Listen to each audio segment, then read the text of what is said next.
সকলকে জয় যিশু। সকলকে স্বাগত এবং ধন্যবাদ জানিয়ে প্রভুর বাক্য নিয়ে চলে আসলাম আরও একটা সুন্দর দিনে, সুন্দর সময়। প্রত্যেক দিনের মতন প্রভু আমাদেরকে সুন্দরভাবে রেখেছেন। প্রত্যেক সময়ের মতন আমরা আবারও আরেকটি দিন প্রভুর দয়ায়, প্রভুর করুণার জন্যই দেখতে পেলাম। ঈশ্বর সেই জন্য আমাদের আশীর্বাদ করেছেন, এই জীবন আমাদেরকে দিয়েছেন। সেই জন্য সর্বশক্তিমানকে অসংখ্য ধন্যবাদ জানাই। আমরা আমাদের হৃদয়ের সমস্ত কোণা থেকে আমরা ঈশ্বরকে ধন্যবাদ দিই, কারণ আমাদের হৃদয় একমাত্র সদাপ্রভু ঈশ্বরেরই প্রশংসা গান গাওয়ার জন্য। বন্ধুরা, আমরা প্রত্যেকে যেন একত্রিত হয়ে প্রভুর গৌরব করতে পারি, প্রভুর প্রশংসা গান করতে পারি। আমরা যেন ঈশ্বরের উদ্দেশ্যেই একমাত্র সমস্ত মহিমা গান করি, এটা আমাদের মাথায় রাখা দরকার। কারণ পৃথিবীর সমস্ত প্রশংসা, মহিমা, আদর, সমাদর একমাত্র সদাপ্রভু ঈশ্বরের হোক, আর যেন অন্য কারুর না হয়। সমস্ত মহিমা যেন একমাত্র খ্রিস্টের হয়। তো আমি বিশ্বাস করি যে আমরা প্রত্যেকে একমাত্র খ্রিস্টের উদ্দেশ্যেই রয়েছি, আর খ্রিস্টকেই আমরা ধন্যবাদ করি। তো চলো আজকে ভিডিও শুরু করি। আজকের যে বিষয় নিয়ে আলোচনা করব একটু অন্যরকম বিষয়। যখন আমরা অনেক ধার দেনার মধ্যে পড়ে যাই, তখন আমরা কিভাবে ঈশ্বরের বাক্য থেকে সাহায্য পাব। হয়তো এই নিয়ে অলরেডি আমার একটি ভিডিও রয়েছে, তোমরা অনেকে দেখেছো, তোমাদেরকে ধন্যবাদ। কিন্তু তারপরেও আমাদের আরও অনেক বিষয় জানা প্রয়োজন, যা হয়তো তখন আমরা জানিনি, কিন্তু এখন আমরা জানব। হ্যাঁ, মানুষের জীবনে বেঁচে থাকার জন্য সবথেকে বড় যেই প্রবলেমটা আমাদের জীবনে আসে তা হলো আর্থিক সমস্যা। তবে এই ক্ষেত্রে বলে রাখি, জাগতিক মানুষের আর্থিক সমস্যা থাকে এবং হয়তো খ্রিস্ট বিশ্বাসী হওয়ার পরেও আমাদের এখনও আর্থিক সমস্যা আছে। সেই জায়গা থেকে হয়তো বেরিয়ে যায়নি, কিন্তু এখানে আবার বলছি, জগতের মানুষের মতন যেন একজন বিশ্বাসী মানুষ আমরা সেই রকম যেন না হই। কারণ জগৎ যেই নিয়মে চলছে, জগৎ যেই শিক্ষায় চলছে, জগৎস্থ যে সমস্ত ভাবনা আছে, ওই একই রকমভাবে যেন একজন বিশ্বাসী আমরা না চলি। হ্যাঁ, হয়তো আমি খ্রিস্টকে জানার আগে যা করতাম, যেখানে কাজ করতাম, সেই কাজ এখনও করি, খ্রিস্টকে জানার পরে এখনও করি, কিন্তু তখন যেভাবে চলতাম, খ্রিস্টকে জানার পর যেন সেভাবে না চলি। ওই জায়গায় কোনো তফাৎ নেই, আমার কাজ যেমন ছিল তেমন আছে, তেমনই চলবে, কিন্তু আমার চিন্তাধারা বদলাবে। কেন? কারণ এখন আমি খ্রিস্ট যিশুকে জেনেছি, তাকে বিশ্বাস করেছি। এখন আর আমি জগতের মতো নই। তাই জগতের চিন্তা থেকে আমাদের চিন্তাকে সরাতে হবে। তো এই ক্ষেত্রে বলে রাখি যে অর্থ আমাদের জীবনের জন্য সব একেবারে ঠিক কথা, কিন্তু একজন খ্রিস্ট বিশ্বাসীর জীবনের জন্য অর্থ কিচ্ছু না, অর্থ মূল্যহীন, একেবারে মূল্যহীন। কারণ আমি গতকাল বলেছি, প্রভুর কাছে প্রার্থনা করো যেন প্রভু তোমাকে জ্ঞানবান করে তোলেন। প্রভুর কাছে প্রার্থনা করো যেন প্রভুর বাক্যে আমরা আরও বিচক্ষণ হতে পারি। প্রার্থনা করো যেন প্রভুর সেই জ্ঞান তিনিই আমাদেরকে প্রদান করেন। কিন্তু এইরকম প্রার্থনা করো না যে প্রভু, আমি আর্থিক দিক থেকে দুর্বল, তুমি দেখতে পাও, কিন্তু তুমি আমাকে অর্থ দিচ্ছ না, তুমি আমাকে অর্থ প্রদান করো, সম্পদ দাও, সামান্য অর্থই দাও, কিন্তু তুমি আমাকে অর্থ দাও। বারণ করছি, এইরকম প্রার্থনা করো না।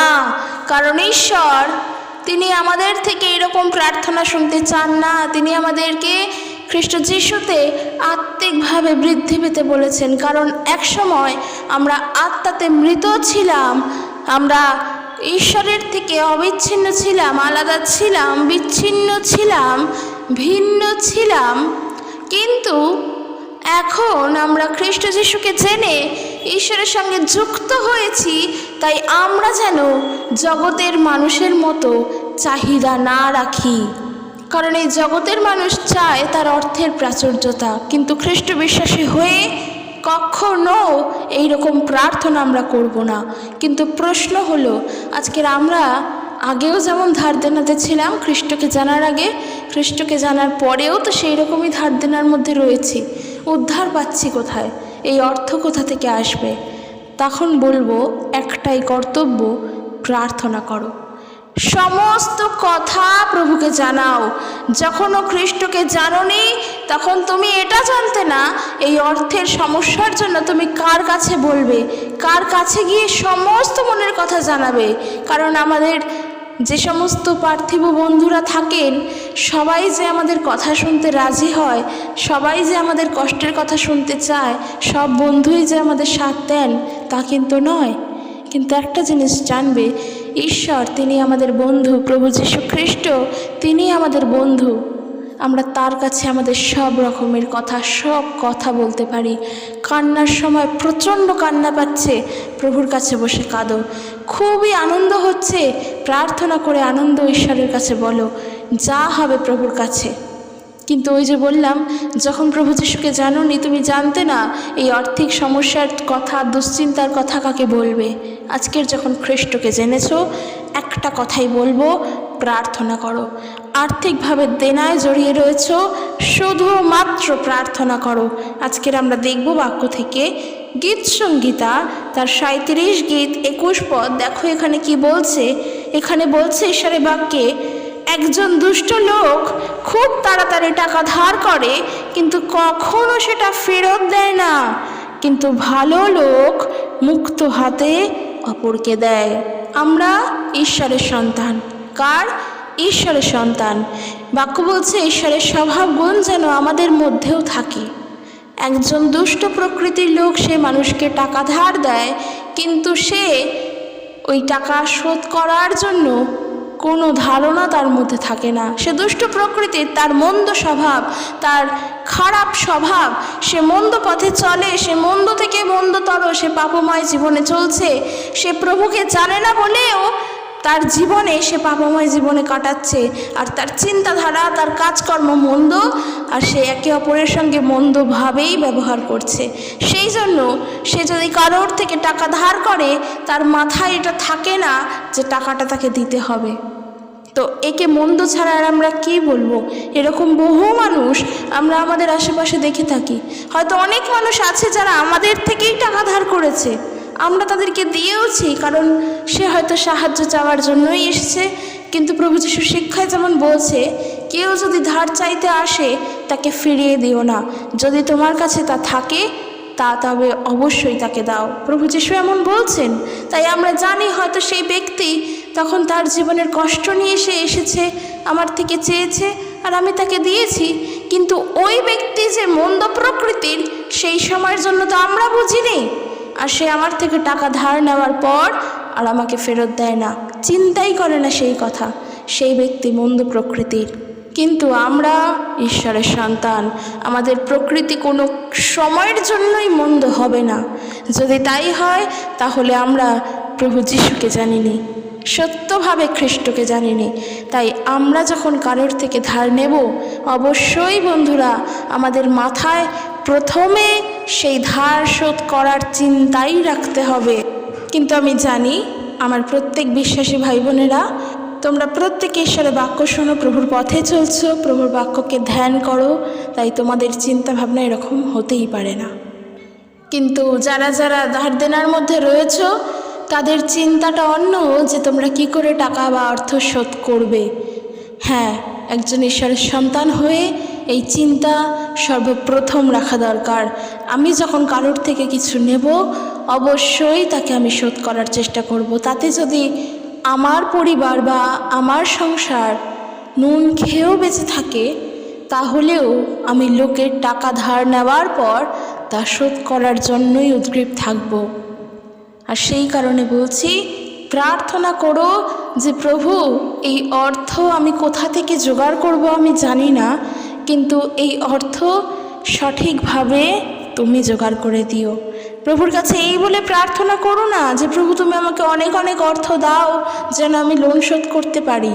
এরকমভাবে করো না। নিজেকে নত রেখে ঈশ্বরের কাছে প্রার্থনা করো, হৃদয় থেকে নত রেখে, যে প্রভু আমি জানি না এই অর্থ কোথা থেকে আসবে, সঠিক পথ সঠিক রাস্তা তুমি আমাকে দেখিয়ে দাও। ওই অর্থ যেন শোধ করতে পারি, সেই ভার আমি তোমার উপর রাখলাম। এইভাবে আমাদের প্রার্থনা করতে হবে। এরপর আমরা আরও বাক্য দেখব। হিতোপদেশ তার 22 অধ্যায় 7 পদ যদি দেখি, সেখানে ঈশ্বরের বাক্য বলছে যে দেখো, দরিদ্ররা চিরকালই ধনীদের দাসত্ব করে। একজন ব্যক্তি যে টাকা ধার করে, সে যার কাছ থেকে ধার করে তার কাছে সে কৃতদাস হয়ে যায়। একেবারে খাঁটি কথা, একদম খাঁটি কথা। আজকের সাপোজ ধরো তুমি যেখানে কাজ করো সেই মালিকের কাছ থেকে যদি তোমার টাকা ধার করো, তোমার প্রয়োজনীয় টাকা ধার করো, তুমি মালিকের কাছ থেকে টাকা ধার করেছো বলে সেখানে তোমার বলার মতন কোনো মুখ নেই, কারণ তুমি টাকাটা ধার করেছো। আর তার জন্য তুমি কি করো, মালিকের যখন যা প্রবলেম তখন তার কাছে গিয়ে তুমি দাঁড়িয়ে পড়ো, তার যা সমস্যা আসে তখন তাকে গিয়ে তুমি হেল্প করো। সে যখন তোমাকে ডাকে তখনই তুমি তার কাছে ছুটে যাও, কারণ ওই যে তার কাছ থেকে তুমি টাকা ধার করেছো।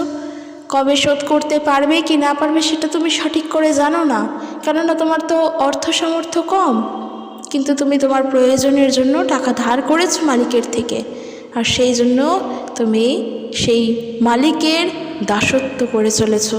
আর দেখো রাজা সলোমনের হিতোপদেশ পুস্তকে ঈশ্বরের বাক্য সেম তাই বলছে যে দরিদ্ররা চিরকালই ধনীদের দাসত্ব করে। এই দাসত্ব প্রথা চিরটা কাল ধরে ইভেন এখনও হয়ে চলেছে।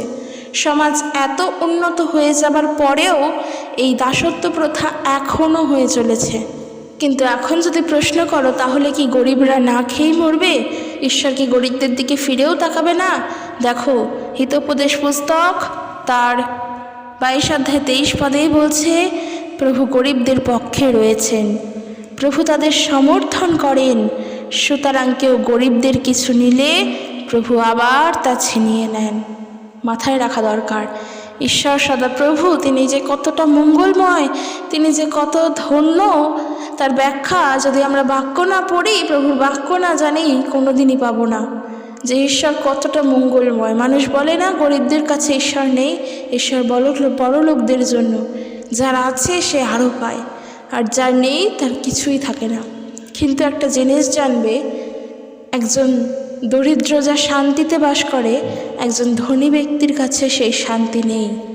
কারণ একজন দরিদ্র মানুষ জানে যে আমার কাছে যতটুখানি আছে ওইটুখানি আমাকে ঈশ্বর দিয়েছেন, তাতে আমি খেয়ে পড়ে শান্তিতে আছি। কিন্তু একজন ধনী ব্যক্তি যার কাছে প্রচুর অর্থ, সে তার অর্থ ব্যাংকে রাখবে না বিছানার তলায় রাখবে, ওই অশান্তিতেই তার রাতের ঘুম উড়ে যায়। তার জীবনে শান্তি কোথায়? কিন্তু একটা জিনিস জানবে, ঈশ্বর মঙ্গলময়, তিনি দরিদ্রদের পক্ষেই থাকেন, দীনহীনদের পক্ষেই থাকেন, তিনি অত্যাচারীদের পক্ষেই থাকেন। কিন্তু যারা শোষণ করে, যারা অত্যাচার করে, যারা মানুষের উপরে নিজের ঔদ্ধত্য প্রকাশ করে, তারা কখনো ঈশ্বরের আশীর্বাদ প্রাপ্ত হয় না। দেখো ঈশ্বরের বাক্য এখানে আরও বলছে 22 অধ্যায় 9 পদ, যে মুক্ত হস্তে দান করে তার কপালে আশীর্বাদ জোটে, সে আশীর্বাদে ধন্য হবে, কারণ সে তার নিজের খাবার গরিবদের সঙ্গে ভাগ করে খায়। কিন্তু যে ব্যক্তি কারোর সঙ্গে ভাগ করে নিতে জানে না, গরিবদের সাহায্য করতে জানে না, যে নিজেরটা নিয়েই নিজে চিন্তা করে, সে কখনো ঈশ্বরের আশীর্বাদ প্রাপ্ত হতে পারে না। আর আমরা প্রত্যেকে ঈশ্বরের আশীর্বাদ প্রাপ্ত হতে চাই, কারণ যত ধন সম্পদ যা কিছু আছে সব ঈশ্বরের কাছে। সত্যের পথ যেমন তিনি দেখান, সঠিক পথের আলোও তিনিই দেন। তাই আমরা ঈশ্বরের প্রিয় হতে চাই, আর ঈশ্বরের প্রিয় হওয়ার জন্য অবশ্যই ঈশ্বরের আজ্ঞা পালন করে চলতে হবে। এরপর আমরা যদি দেখি যাত্রা পুস্তক তার 22 অধ্যায় 25 পদ, সেখানে আরও গুরুত্বপূর্ণ বিষয় লেখা। ঈশ্বর তিনি এই কথা বলছেন, যদি আমার লোকেদের মধ্যে কেউ দরিদ্র হয় এবং তাকে তুমি কিছু টাকা ধার দাও, তাহলে ওই টাকার উপর তুমি কোনো সুদ দাবি করো না। এই যে এখানে কথোপকথন, এর বিষয় বা এর প্রেক্ষাপট কিন্তু সম্পূর্ণ আলাদা, কিন্তু ঈশ্বরের বাক্য আমাদের শিক্ষা দিচ্ছে। দেখো যে বলছে, যদি আমার লোকেদের মধ্যে, এখানে ঈশ্বর বলছেন আমার লোকেদের মধ্যে কেউ যদি দরিদ্র হয় তাকে তুমি কিছু টাকা ধার দাও।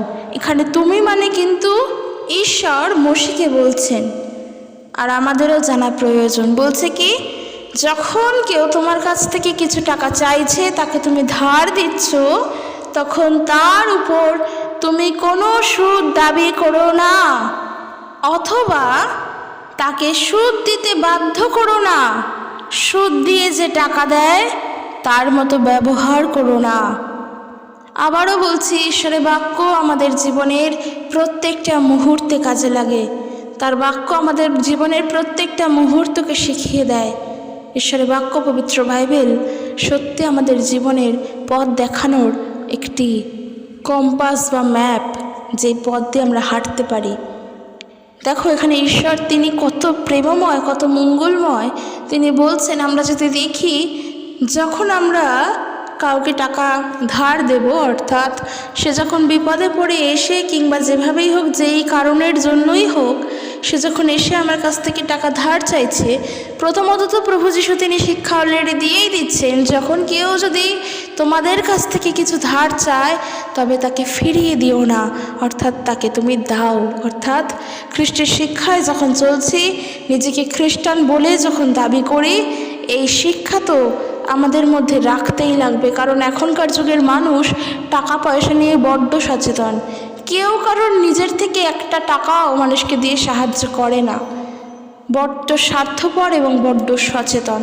কিন্তু যেখানে খ্রিস্টিয়ান বলে নিজেকে দাবি করি, খ্রিস্ট বিশ্বাসী হয়ে চলি, অবশ্যই মাথায় রাখা দরকার নিজেকে নত করে নিয়ে চলবো।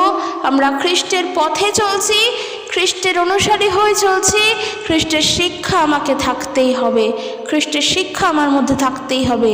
অন্তত এই টাকা পয়সার দিক থেকেও যেন খ্রিস্টের শিক্ষা পালন করতে পারি।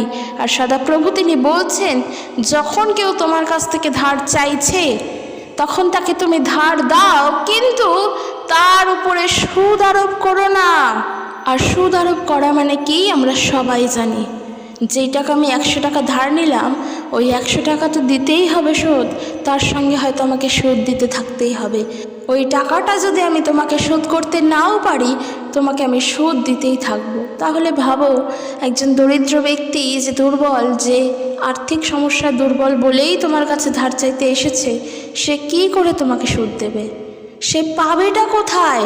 এই বিষয়টা হয়তো জগতের মানুষের কাছে অন্য রকম মনে হতে পারে, কিন্তু ঈশ্বরের সন্তান হয়ে ঈশ্বর যেরূপ দয়ালু, আমাদেরকে দয়ালু হতেই হবে। ঈশ্বরের গুণ আমাদের মধ্যে রাখতেই লাগবে। মানুষ যখন সাহায্য চাইতে আসবে, আমরা সাহায্য করব, কারণ ঈশ্বরের সন্তানের এটা একটা সবথেকে বড় গুণ, একে অপরকে সাহায্য করা।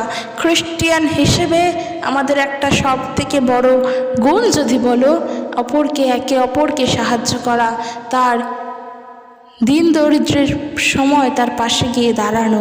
দেখো ঈশ্বরের বাক্য এখানে আরও বলছে 26 পদে, যাত্রা পুস্তক 22 অধ্যায় 26 পদ, যদি কোনো ব্যক্তি তোমার কাছে ধার শোধ করার প্রমাণ হিসেবে তার গায়ের শীত বস্ত্র বন্ধক রাখে, তবে তুমি সূর্যাস্তের আগে তাকে সেটা ফিরিয়ে দেবে। ঈশ্বর কতটা মঙ্গলময়! যদি তার শীত বস্ত্র না থাকে, তবে সে তো শীতে কষ্ট পাবে এবং তার কান্না আমি শুনতে পাবো, কেননা আমি দয়ালু। ঈশ্বর বলছেন এই কথা।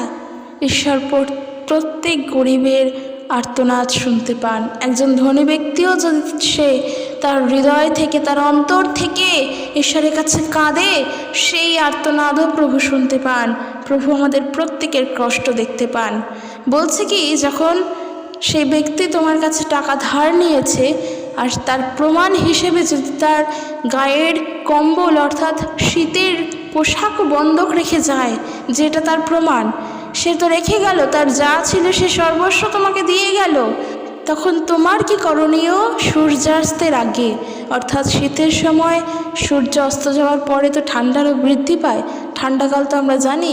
বলছে ঈশ্বরের বাক্য, সূর্যাস্তের আগে তার কম্বল, তার শীত বস্ত্র তাকে তুমি দিয়ে আসবে, না হলে সে কাঁদবে আর সেই কান্না প্রভুর কানে পৌঁছবে, কারণ তিনি দয়ালু। আর এর পরেও মানুষ বলে যে ঈশ্বর তিনি আমাদেরকে দেখেন না, ঈশ্বরের নামে অভিযোগ করে।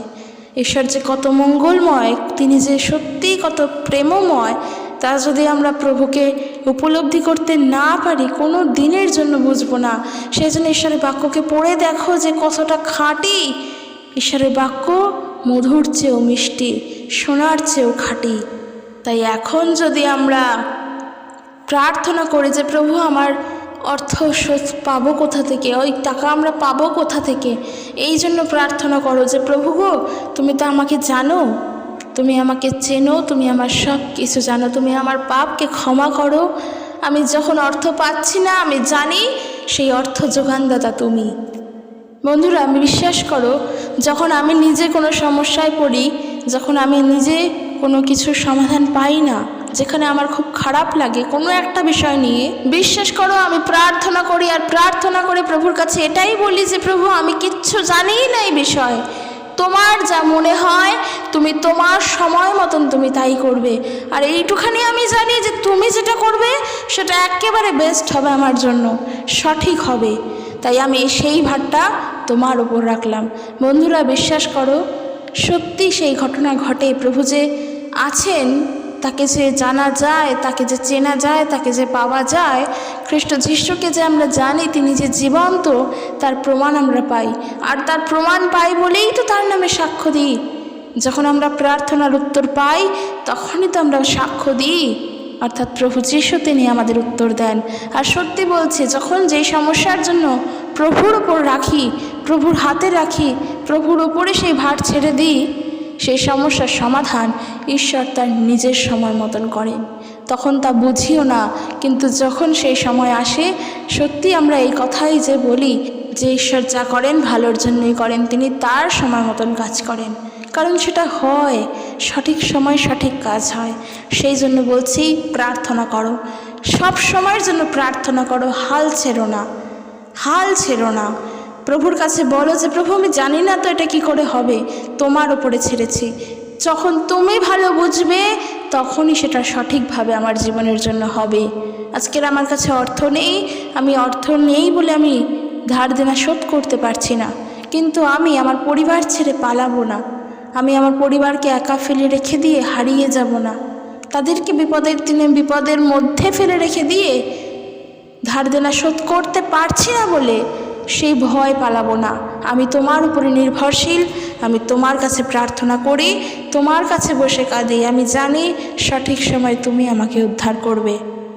প্রার্থনার মধ্যে শুধুমাত্র এই দুটো বিষয় রাখতে হবে। 1 নম্বর হলো, আমি জানি না আমার সঙ্গে কি হবে, আমার সমস্ত চিন্তা ভাবনার ভার আমি তোমার উপরে রাখলাম, তোমার যা ইচ্ছা হয় তুমি তাই করো, 1 নম্বর। 2 নম্বর হলো, আমি জানি তুমি তোমার সময় মতো কাজ করো, আর তুমি যা করো সেটা আমার জন্য সঠিক। এই যখনই যেই বিষয়ের জন্য প্রার্থনা করো, এই দুটো বিষয় মাথায় রেখো বিশ্বাসের সঙ্গে, দেখবে প্রভু ঠিক তোমার সঙ্গে কাজ করবেন, কারণ তোমার সম্পূর্ণ বিশ্বাস, সম্পূর্ণ ভরসা প্রভুর ওপর আছে। আর যখন আমরা খ্রিস্ট জীবনে চলছি, খ্রিস্ট বিশ্বাসী হয়ে চলছি, তখন তো অবশ্যই আমাদের বুদ্ধিপূর্বক চলতে হবে, মূর্খের ন্যায় চললে হবে না, বুদ্ধি করে চলতে হবে। আর দেখো, ঈশ্বরের বাক্য প্রভু যীশু খ্রিস্ট সেই বিষয়ে আমাদের কি শিক্ষা দিচ্ছেন। লোক লিখিত সুসমাচার তার 14 অধ্যায় 25 পদ থেকে পড়ব, এবং এই বিষয়ে আমরা মথি তার 10 অধ্যায় 37 পদেও পাব। ঈশ্বরের বাক্য বলছে যে সর্বপ্রথমে পরিকল্পনা করো, যেই কাজই করতে যাও আগে তার প্ল্যান করো, পরিকল্পনা অনুযায়ী কাজ করতে বসো, পরিকল্পনা না করে যেন কোনো কাজে হাত না দিই, কারণ পরিকল্পনা ছাড়া যদি কাজ করি মূর্খের মতো কাজ করা, এক কথায় মূর্খের মতো কাজ করা একদম। যে আমার কোনো প্ল্যান নেই, ওই কাজের কোনো ভিত্তি নেই, আমি কাজে হাত দিয়ে ফেলেছি এবং কাজ করছি, তারপরে মাঝপথে গিয়ে থেমে গেছি, কারণ আমার তো আগে থেকে প্ল্যান করা ছিল না। এরকম পরিকল্পনা ছাড়া মূর্খের মতো যেন কাজ আমরা না করি। দেখো সেই বিষয়ে লুক তার 14 অধ্যায় 25 পদে বলছে, প্রভু যিশুর সঙ্গে সঙ্গে এক বিরাট জনতা চলেছিল। প্রভু যিশু যখন চলতেন, যখন তিনি শিক্ষা দিতেন, তিনি একা মানুষকে নিয়ে হাঁটতেন না, কিংবা শুধুমাত্র তার ওই 12 জন শিষ্যকে নিয়ে তিনি হাঁটতেন না, তার পিছনে পিছনে বিশাল জনতা যেত, অনেক মানুষ, বহু লোক তার সঙ্গে সঙ্গে যেতেন। বলছে দেখো, যিশুর সঙ্গে সঙ্গে এক বিরাট জনতা চলেছিল। কিন্তু এইখানে যে বিষয় রয়েছে তার প্রেক্ষাপট অন্য, তার ঘটনা অন্য, প্রভু তার ব্যাখ্যা করছেন, দৃষ্টান্ত দিচ্ছেন। আমরা সেই দৃষ্টান্ত দেখব আজকের যে টপিক নিয়ে আলোচনা করছি সেই টপিকের ওপর। কিন্তু এইখানে যেই ঘটনা বা এইখানে যা তিনি বোঝাতে চাইছেন তা কিন্তু অন্য। তো আমরা যেটা দেখব, আমাদের উদ্দেশ্য লুক তার 14 অধ্যায় 27 পদ। এখানে বলছে, যে কেউ নিজের ক্রুশ কাঁধে তুলে নিয়ে আমায় অনুসরণ না করে সে আমার শিষ্য হতে পারে না। এটা হলো মেন উদ্দেশ্য। কিন্তু আজকে টপিক অনুযায়ী কি ধার দেনা, সেখানে 28 পদ থেকে বলছে, দেখো, তোমাদের মধ্যে কেউ যদি একটি উঁচু ঘর তুলতে চায় তবে সে কি প্রথমে তার নির্মাণ করতে কত খরচ পড়বে তার হিসাব দেখবে না? ঠিকই তো, যে তার শেষ করার মতো যথেষ্ট অর্থ আছে কি না। ঠিক তো, আজকের আমি একটা বাড়ি বানাবো, আমার হাতে আছে কত? 50,000 টাকা, কিন্তু আমার বাড়ি তৈরি করতে লাগবে 1 লাখ টাকা। আমি কিন্তু অর্থের দিকে দেখলাম না যে বাকি 50 আমার হাতে আছে কি না, বা আমার কাছে পুরোপুরি আছে কি না, কিংবা তার বেশি আছে কি না, সেসব কিছুই দেখলাম না। দেখলাম আমার হাতে টাকা আছে, 50 তো আছে। এই যে প্ল্যান ছাড়া কাজ করা, যে আমি জানি না আমি বাড়িটি সম্পূর্ণরূপে তৈরি করতে পারবো কি না, আমার কাছে সামর্থ্য আছে কি না, সেই সমস্ত কিছু না জেনেই যদি গৃহ নির্মাণ করতে শুরু করে দিই, 29 পদে বলছে, তা না হলে সে ভিত কাঁদবার পর যদি তা শেষ করতে না পারে তবে যারা সেটা দেখবে তারা সবাই তাকে নিয়ে ঠাট্টা করবে আর বলবে, এই লোকটা গাঁথতে শুরু করেছিল কিন্তু শেষ করতে পারলো না। ঠিকই তো, আমার কাছে অর্থ নেই, আমি তা দেখলামও না, কিন্তু আমি বাড়ি নির্মাণ করতে শুরু করে দিলাম আর আমি শেষ পর্যন্ত তা পূর্ণ করতে পারলাম না। এরকম পরিকল্পনা ছাড়া যদি জীবনে চলি, কোনো সুরাহা আমরা পাবো না। তাই ওই যে বললাম, আমার আজকের প্রয়োজন অর্থ ধার করার, আমি শোধ করতে পারবো কি না পারবো আমি দেখবো না, কিন্তু আমি লোন নিয়ে নেব, তারপরের কি চিন্তা হবে, তারপর আমি কাঁদতে বসবো, তখন আমি প্রার্থনা করব।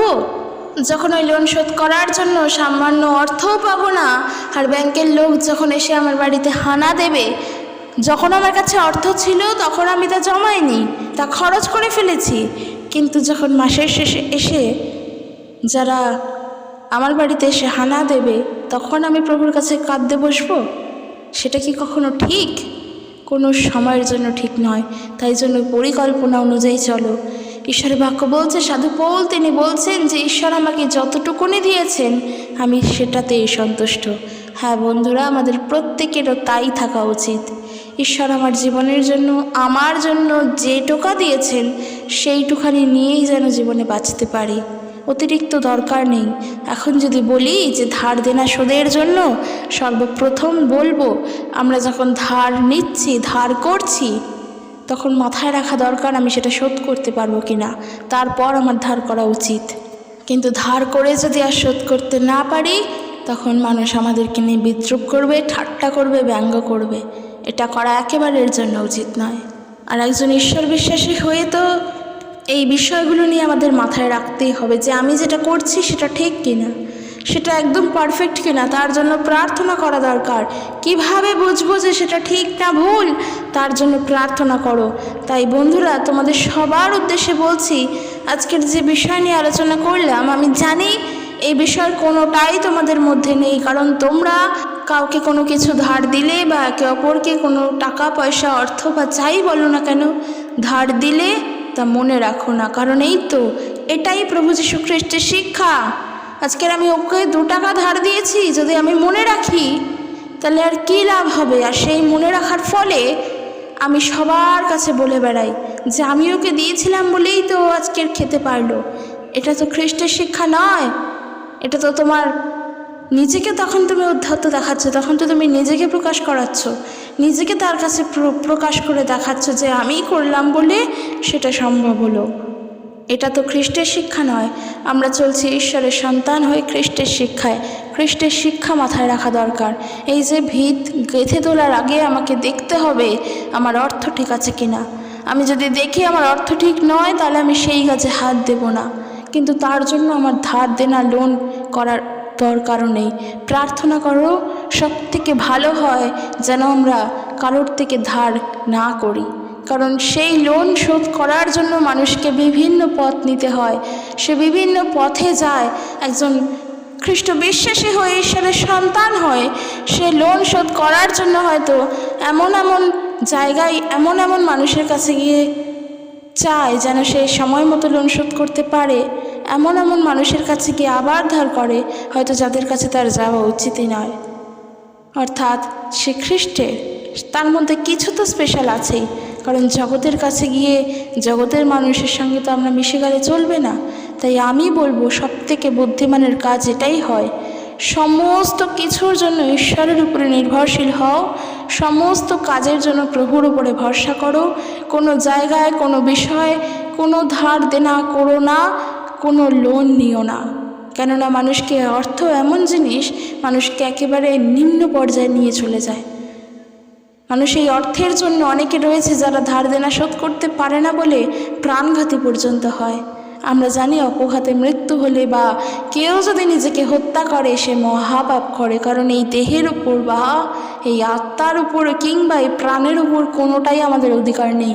এই আত্মা ঈশ্বর দিয়েছেন, আমাদেরকে ঈশ্বর সৃষ্টি করেছেন। কখনোই আমরা নিজেরা নিজেদেরকে খুন করতে পারি না, সেই অধিকার, সেই স্পর্ধা আমাদের নেই ঈশ্বরের জিনিসের উপরে হস্তক্ষেপ করার।